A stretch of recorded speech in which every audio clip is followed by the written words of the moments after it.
cyane isesekaye hano iwacu i Rwanda. Ni amakuru meza rero arimo aragenda ashimisha abagiye batandukanye bose bo hirya no hino mu gihugu cyacu cy'u Rwanda. Mbega inkuru nziza cyane, abaturage benshi bumvise iyi nkuru bose bakomeje kugenda bagaruka kuri iyi nkuru kuko ni inkuru bishimiye ku rwego rwo hejuru. Byinshi rero urimo uribaza ku byerekeranye n'aya makuru meza cyane akomeje kugenda ashimisha abagiye batandukanye bose bo hirya no hino mu gihugu cyacu cy'u Rwanda, nibyo tuje kugenda tubabwira mu bikubiye muri iyo nkuru. Mwebwe mudutize amatwi yanyu kugira ngo nyine tuze kugenda tubana akantu ku kandi ku byerekeranye n'iyi nkuru nziza cyane isesekaye hano iwacu i Rwanda. Bakunzi bacu rero, mu nkundire dutangire n'iyi nkuru ishimishije kandi ikomeje kugenda ishimisha abagiye batandukanye. Kuri ubu rero mu gihugu cyacu cy'u Rwanda hasinwe amasezerano yo kwagura uburyo bwo kubona imiti y'ingenzi mu Rwanda. Mu nyumvire igiye nkuru nziza cyane, ati byagenze gute? Ikigo Rwanda Medical Supply Limited RMS cyasinyanye amasezerano y'igihe kirekire ikigo gikora imiti n'ibikoresho byo kwa muganga Philex Pharmaceutical cyo muri Katari, agamije kwagura uburyo bwo kugeza imiti y'ingenzi ku banyarwanda irimo ikoreshwa mu kuvura kanseri n'indwara z'umutima. Mbega inkuru nziza cyane abanyarwanda bakomeje kugenda bishimira.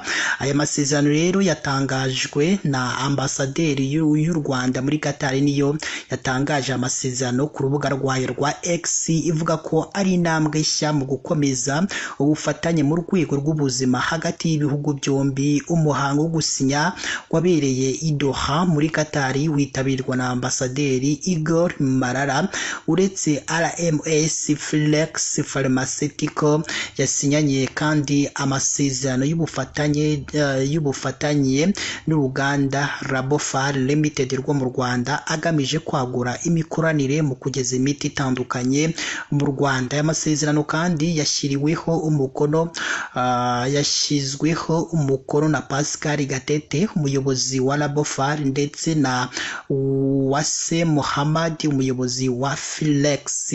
Labophar Limited yashinzwe mu 1983, ifite intego yo kugeza ku isoko ry'u Rwanda no muri Afurika imiti ihendutse kandi ifite ubuziranenge, imeze neza ku rwego rwo hejuru cyane. Mu kwezi kwa Mata 2024 uru ruganda rwagenzurwaga na leta y'u Rwanda, rwaguzwe na Depot Pharmaceutical Materiel Medical Kalisimbi Limited, hagamijwe kongera ubushobozi mu rwego rwo gukora imiti. Ubufatanye rero bushya butegerejweho kuzafasha mu kugabanya imiti itumizwa mu mahanga no kongera ubushobozi bwo kwihaza mu miti hano iwacu i Rwanda. Mu nyumvire rero iyi nkuru nziza cyane ikomeje kugenda ishimisha abaturage bose cyangwa abanyarwanda bose bumvise iby'iyi nkuru. Murumva rero ko iyi nkuru ari inkuru nziza cyane buri munyarwanda wese ahari mu bice bigiye bitandukanye bigize igihugu cyacu cy'u Rwanda wumvise iyi nkuru, turabizi neza ko iyi nkuru iza kuza kumushimisha. Murumva ko ari inkuru buri munyarwanda wese aba agomba gusangiza abandi. Uyumvise hano bwa mbere, yifate ugisangize n'undi muntu utazi ukuntu bimeze, nawe ayumve ayisobanukirwe.